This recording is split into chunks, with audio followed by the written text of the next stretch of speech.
Morning Business, Stéphane Soumier. Ben oui, on parle d'investissement, on parle peut-être des résolutions de la nouvelle année pour vous aider à les préparer. Les robots et l'intelligence artificielle sont quand même en train de s'imposer massivement au cœur aujourd'hui de nos arbitrages. C'est Guillaume Piard qui est avec nous. Bonjour Guillaume Piard. Bonjour Stéphane.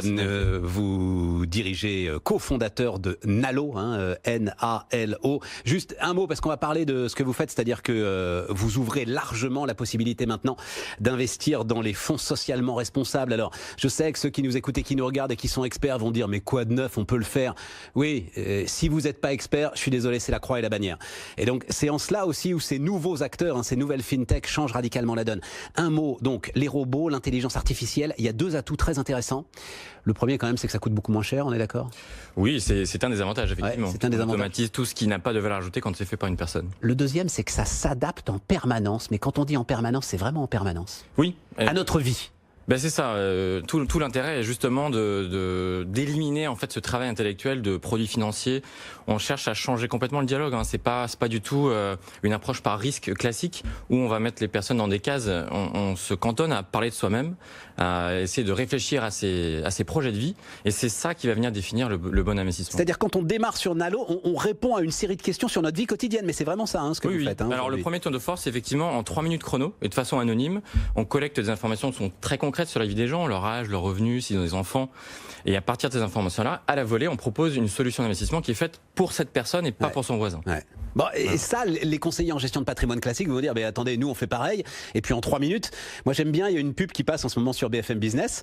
Il y a un gars qui dit, dis donc, pour mes investissements, là, t'aurais pas un bon conseil ? Et le gars répond, mon bon conseil, c'est de prendre un bon conseil.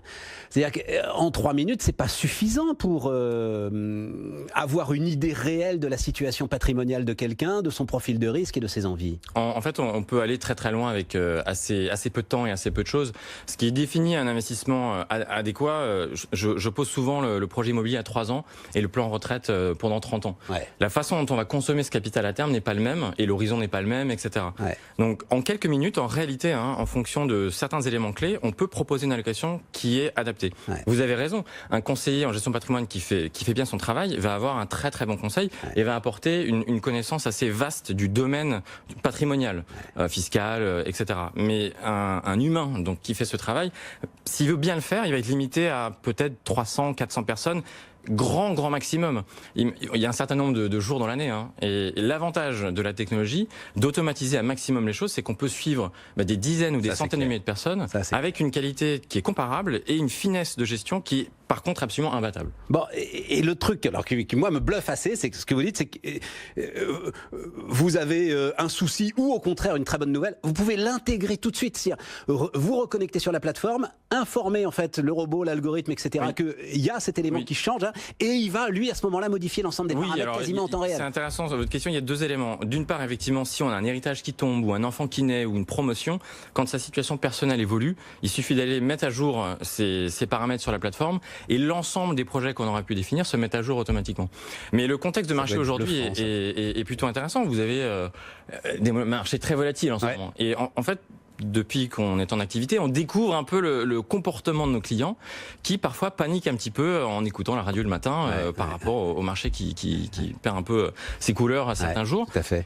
Le robot est capable de préempter aussi des mauvais comportements, d'encourager des bons comportements. Quand vous êtes sur un projet à 20 ans pour votre retraite, il ne faut pas retirer de l'argent. C'est 2001 Odyssée de l'espace. Le robot va vous interdire en fait de toucher à votre argent dans cette période. On n'interdit rien. On laisse la main au client. Vous devriez pas quoi. Voilà. Mais on cherche à encourager. Bon alors attendez Guillaume, les bonnes actions. L'élément intéressant aussi, c'est que vous lancez là des fonds 100% alors socialement responsables, 100% ISR. Exactement. Grosse demande des clients et là j'imagine vous ouvrez en fait des possibilités qui c'est vrai existent, mais qui sont compliquées à aller chercher dans les gestions traditionnelles. On a ajouté ça assez tôt dans notre offre, effectivement, des portefeuilles donc toujours qui s'adaptent à l'individu, mais qui sont 100% socialement responsables, à base toujours de trackers. L'intérêt, comme vous l'avez dit, c'est qu'on facilite le travail de choix. On a un package clé en main qui se fait en quelques minutes et qui va suivre le client dans le temps. Et il y a beaucoup d'engouement. J'ai regardé justement la semaine dernière, on est à peu près 30% des projets, des nouveaux projets qui sont définis sur notre plateforme, qui se font sur de l'ISR. Donc Donc c'est pas du tout un phénomène de mode qu'on a pu connaître dans le passé. Voilà. Bon, après, il y a un adage sur les marchés, mesdames, messieurs, c'est if you panic, panic first. Ça veut dire que là, c'est trop tard pour paniquer. Voilà. Évidemment, personne n'a de boule de cristal. Guillaume Piard, Nalo, N-A-L-O. Merci.